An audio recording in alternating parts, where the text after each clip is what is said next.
பிரியமானவர்களே, இயேசு கிறிஸ்துவின் இணையற்ற நாமத்தில் உங்களை வாழ்த்துகிறேன்.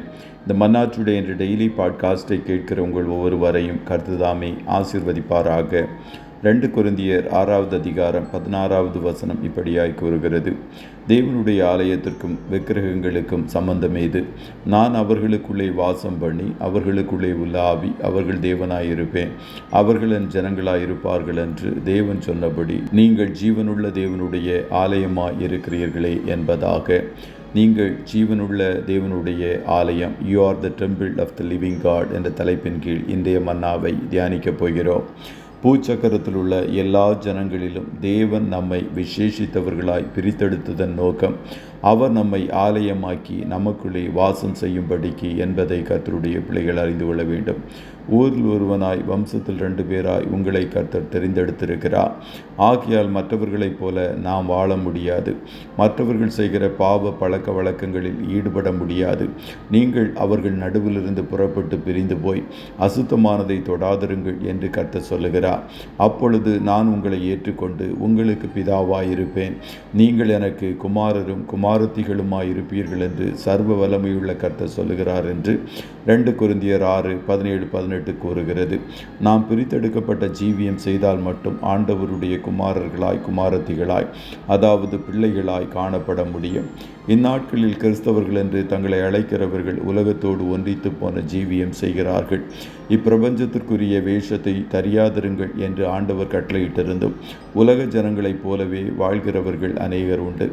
அந்நிய நுகத்தில் அவிசுவாசிகளுடன் பிணைக்கப்படாதிருப்பீர்களாக. நீதிக்கும் அநீதிக்கும் சம்பந்தம் ஏது? ஒளிக்கும் இருளுக்கும் ஐக்கியம் ஏது?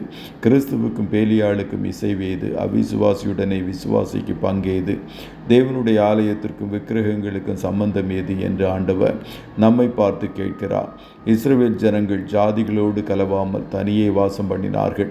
அதை கண்ட பிலேயாம் பாலாக் ராஜாவிடம் அழகிய மோவாபிய ஸ்திரீகளை அவர்கள் பாளையத்திற்குள்ளாய் அனுப்பும்படிக்கு ஆலோசனை கூறினார். பாலாக் அவ்வண்ணமாய் செய்ததன் நிமித்தம் சுமார் 24,000 பேர் மரித்து போனார்கள். இந்நாட்களிலும் தேவனுடைய பரிசுத்த வித்தை கரைப்படுத்தும்படிக்கு சத்துரு பலவித தந்திரங்களை பயன்படுத்துகிறான். அவனுடைய தந்திரங்களை முன்னறிந்து அவனுக்கு எதிர்த்து நிற்பதற்கு பதில் அவனுடைய வலையில் விழுந்து தங்கள் ஆத்துமாக்களை கரைப்படுத்தி கொண்டவர்கள் அநேகர். நீங்கள் தேவனுடைய ஆலயமாய் இருக்கிறீர்கள் என்றும் தேவனுடைய ஆவி உங்களில் வாசமாய் இருக்கிறார் என்றும் அறியாதிருக்கிறீர்களா? ஒருவன் தேவனுடைய ஆலயத்தை கெடுத்தால் அவனை தேவன் கெடுப்பார். தேவனுடைய ஆலயம் பரிசுத்தமாய் இருக்கிறது, நீங்களே அந்த ஆலயம் என்று 1 கொரிந்தியர் 3:17-18 கூறுகிறது. ஆகையால் ஒரு நாளும் கர்த்தருடைய ஆலயமாகிய உங்கள் சரீரத்தை கெடுத்து விடாதிருங்கள். மாறாக உங்கள் சரீரங்களை பரிசுத்தமும் தேவனுக்கு பிரியமுமான ஜீவ பலியாய் நீங்கள் ஒப்புக்கொடுங்கள். அவ்வாறு நீங்கள் செய்யும்போது கர்த்தர் உங்களுக்குள் வாசம் பண்ணி உங்களை ஆசீர்வதித்து உங்களை உயர்த்துவார். கர்த்தர் தாமே உங்கள் ஒவ்வொருவரையும் ஆசீர்வதிப்பாராக. ஜெபம் செய்வோமா? நல்ல தகப்பனே, உம்மை நன்றியோடு துதிக்கிறோம். இந்த மன்னா டுடே டெய்லி பாட்காஸ்டை கேட்கிற உம்முடைய பிள்ளைகள் ஒவ்வொருவரையும் கர்த்தர் நீர் ஆசீர்வதிப்பீராக. அப்பா, ஜீவனுள்ள தேவனுடைய ஆலயமாக எங்களை நீர் கண்டீரே, அதற்காய் கோடி ஸ்தோத்திரம். உம்முடைய ஆலயமாகிய எங்களை நாங்கள் பரிசுத்தத்தோடும் கரைகள் ஏதும் படாதபடி பாதுகாப்பதற்குரிய கிருபைகளை கர்த்தர் நீர் தருவீராக.